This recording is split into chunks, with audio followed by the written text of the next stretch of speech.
ভাই সামনে তো পুলিশ দাঁড়া রয়েছে, আমার মাথায় তো হেলমেটও নাই, আবার গাড়ির কাগজপত্র নাই, হাতে আমার লাইসেন্সও নাই, কিনছি আবার চোরাই গাড়ি, আমি কেমনি কি করবো? হ্যাঁ তুই তো ঠিকই করছিস, আমি পুলিশে ধরলে তো আমরা 2-3 হাজার টাকার মামলা দিব, আমি কি করবি?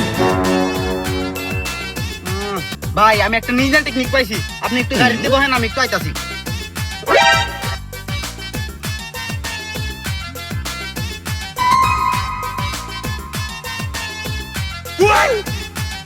ও ওমা ও বাবা গো এরে লাইলো উ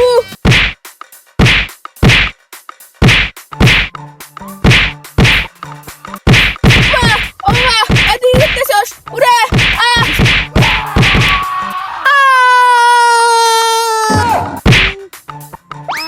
ভাই কাম শেষ, কোনো কথা কবেন না, পিছে বহেন, পিছে বহেন।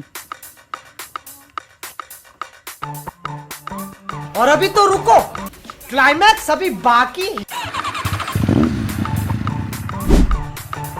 थम थम थम थम थम थम थम थम।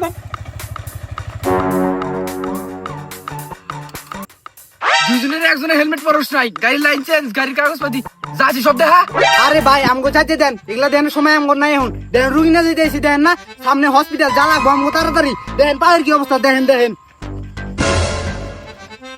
ইয়ে আল্লাহ রে আল্লাহ, তাতে ভাই ভাই ধন্যবাদ ধন্যবাদ। আরে মিয়া 2000 টাকার মামলা 500 টাকা শেষে দিলাম, বুঝেন নাই?